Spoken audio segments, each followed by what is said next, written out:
Hello guys, ಎಲ್ಲರಿಗೂ ಸ್ವಾಗತ Kaushik update YouTube ಚಾನಲ್ಗೆ. ಇವತ್ತಿನ ಒಂದು ವಿಡಿಯೋದಲ್ಲಿ ಸೆಕೆಂಡ್ ಪಿ ಸಿ ವಿದ್ಯಾರ್ಥಿಗಳ ಮುಂದೆ ರಿಸಲ್ಟ್ ಯಾವಾಗ ಅನೌನ್ಸ್ ಮಾಡ್ತಾರೆ, ಎಕ್ಸಾಮ್ ಒಂದಿರೋದು ಅಂತ ತುಂಬ ಜನ ಡೌಟಲ್ಲಿ ಇದ್ದಾರೆ. ಕರ್ನಾಟಕ ಶಾಲಾ ಶಿಕ್ಷಣ ಮಂಡಳಿ ಕಡೆಯಿಂದ ಒಂದು ಅನೌನ್ಸ್ನ ಮಾಡಿದ್ದಾರೆ. ನಿಮಗೆ ಸೆಕೆಂಡ್ ಪಿ ಸಿ ವಿದ್ಯಾರ್ಥಿಗಳಿಗೆ ಬಂದು ಫೆಬ್ರವರಿ 28ರಿಂದ ಬಂದು ಮಾರ್ಚ್ 17ವರೆಗೆ ನಿಮಗೆ ಎಕ್ಸಾಮ್ ಇರುತ್ತೆ.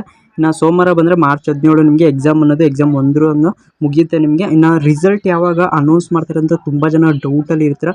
ಈಗ ಏನು ಮಾರ್ಚ್ 17ಕ್ಕೆ ನಿಮಗೆ ಎಕ್ಸಾಮ್ ಅನ್ನೋದು ಮುಗಿಯುತ್ತೆ, ವ್ಯಾಲ್ಯೂಯೇಷನ್ ಕೂಡ ಸ್ಟಾರ್ಟ್ ಮಾಡ್ತಾರೆ. ಮಾರ್ಚ್ 18ರಿಂದ ಬಂದ್ಬಿಟ್ಟು SLC ವಿದ್ಯಾರ್ಥಿಗಳಿಗೆ ಎಕ್ಸಾಮ್ ಅನ್ನೋದು ಸ್ಟಾರ್ಟ್ ಆಗುತ್ತೆ.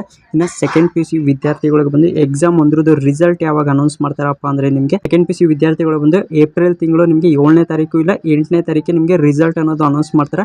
ಒಂದು ತಿಂಗಳಲ್ಲಿ ನಿಮಗೆ ವ್ಯಾಲ್ಯೂಯೇಷನ್ ಕೂಡ ಸ್ಟಾರ್ಟ್ ಆಗಿ ಎಲ್ಲ ಮುಗಿಸಿ ನಿಮಗೆ ಏಪ್ರಿಲ್ 7 ಇಲ್ಲ 8 ಈ ಒಂದು 2 ಡೇಟಲ್ಲಿ ನಿಮಗೆ ರಿಸಲ್ಟ್ ಅನ್ನೋದು ಅನೌನ್ಸ್ ಮಾಡ್ತಾರೆ. ಯಾರು ಸೆಕೆಂಡ್ ಪಿ ಸಿ ವಿದ್ಯಾರ್ಥಿಗಳಿಗೆ ಯಾಕೆ ಇಷ್ಟು ಬೇಗ ಅನೌನ್ಸ್ ಮಾಡಿದಾರಪ್ಪ ಅಂತ ಇಲ್ಲಿ ನೋಡೋದಾದ್ರೆ, ಇನ್ನೇನು SLC ಎಕ್ಸಾಮ್ ಕೂಡ ಸ್ಟಾರ್ಟ್ ಆಗುತ್ತೆ. ಇನ್ನು ಯಾರು ಎಕ್ಸಾಮ್ ಸೆಕೆಂಡ್ ಪಿ ಸಿ ವಿದ್ಯಾರ್ಥಿಗಳಿಗೆ ರಿಸಲ್ಟ್ ಎಲ್ಲ ಅನೌನ್ಸ್ ಮಾಡಿದಾದ್ಮೇಲೆ ಎಕ್ಸಾಮ್ 1ರಲ್ಲಿ ಯಾರೆಲ್ಲ ಫೇಲ್ ಆಗಿರ್ತೀರ ಸೆಕೆಂಡ್ ಪಿ ಸಿ ವಿದ್ಯಾರ್ಥಿಗಳು ಅವ್ರಿಗೆ ಬಂದು ಎಕ್ಸಾಮ್ 2 ಕೂಡ ಇರುತ್ತೆ, ಎಕ್ಸಾಮ್ 3 ಕೂಡ ಇರುತ್ತೆ. ಮತ್ತು SLC ವಿದ್ಯಾರ್ಥಿಗಳಿಗೆ ಎಕ್ಸಾಮ್ 2 ಎಕ್ಸಾಮ್ 3 ಕೂಡ ಇರುತ್ತೆ. ಅದೆಲ್ಲ ನಿಮ್ಗೆ ಗೊತ್ತೇ ಇರುತ್ತೆ ಅನ್ಕೋತೀನಿ. ಮತ್ತು ಟೈಮ್ ಟೇಬಲ್ ಕೂಡ ಅನೌನ್ಸ್ ಮಾಡ್ತಾರೆ.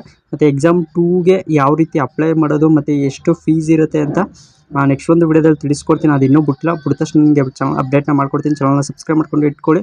ಸೊ ಏನಾದ್ರು ಡೌಟ್ ಇತ್ತು ಅಂದರೆ ಕಮೆಂಟ್ ಸೆಕ್ಷನಲ್ಲಿ ತಿಳಿಸಿ, ರಿಪ್ಲೈನ ಮಾಡ್ಕೊಡ್ತೀನಿ. ಎಲ್ಲ ಡೌಟು ಕ್ಲಿಯರ್ ಆಯಿತು ಅಂದ್ಕೊಟ್ಟು ಪಾಸಿಂಗ್ ಮಾರ್ಕ್ಸ್ ಬಗ್ಗೆ ನಾನು ಆಗಲೇ ಹೇಳಿದ್ದೀನಿ ನಿಮಗೆ. ನೀವು ಇನ್ನೂ ವಿಡಿಯೋ ನೋಡಿಲ್ಲ ಅಂದರೆ ಡಿಸ್ಕ್ರಿಪ್ಷನಲ್ಲಿ ವಿಡಿಯೋ ಲಿಂಕ್ ಇರುತ್ತೆ, ಹೋಗಿ ಚೆಕ್ ಮಾಡಿ. ಇಲ್ಲ ಚಾನಲ್ ಇರುತ್ತೆ ವಿಸಿಟ್ ಮಾಡಿಲ್ಲ, ಪ್ಲೇ ಲಿಸ್ಟಲ್ಲಿ ಹಾಕಿರ್ತೀನಿ, ಅಲ್ಲಿ ಹೋಗಿ ಚೆಕ್ ಮಾಡ್ಬೋದು. ನೀವು ರಿಪೀಟರ್ಸ್ ಆಗಿರ್ಬೋದು, ಫ್ರೆಶರ್ಸ್ ಆಗಿರ್ಬೋದು, ಮತ್ತು ಪ್ರೈವೇಟ್ ವಿದ್ಯಾರ್ಥಿಗಳೇ ಪಾಸಿಂಗ್ ಮಾರ್ಕ್ಸು ಎಷ್ಟು 33% ಮಾಮೂಲಿ ಎಷ್ಟು ಮಾರ್ಕ್ಸ್ ತೆಗಿಬೇಕು, ಥಿಯರಿಲಿ ಎಷ್ಟು ಬರಬೇಕು, ಇಂಟರ್ನಲ್ ಮಾರ್ಕ್ಸ್ ಎಷ್ಟು ಬರಬೇಕು ಅಂತ ನಾನು ಆಗಲೇ ಹಾಕಿದ್ದೀನಿ. ವಿಡಿಯೋ ನೋಡಿಲ್ಲ ಅಂದರೆ ಡಿಸ್ಕ್ರಿಪ್ಷನಲ್ಲಿ ಕೊಟ್ಟಿರ್ತೀನಿ. ಇಲ್ಲ ಆಗಲೇ ಹೇಳ್ದಂಗೆ ನಿಮಗೆ ಪ್ಲೇ ಲಿಸ್ಟ್ ಇಲ್ಲ ಅಂದರೆ ಚಾನಲ್ ಇರುತ್ತೆ, ಹೋಗಿ ವಿಸಿಟ್ ಮಾಡಿ ನೀವು ತಿಳ್ಕೊಬೋದು. ಏನಾರು ಡೌಟ್ ಇತ್ತು ಅಂದರೆ ಗೊತ್ತಿಲ್ಲ ಕಮೆಂಟ್ ಸೆಕ್ಷನ್ ತಿಳಿಸಿ, ರಿಪ್ಲೈನ ಮಾಡ್ಕೊಡ್ತೀನಿ. ಸಿಗೋಣ ಮತ್ತೊಂದು ವಿಡಿಯೋದಲ್ಲಿ. ಎಲ್ಲರಿಗೂ ನೋಡ್ತಾರೆ Kaushik update YouTube channel. So thank you for watching.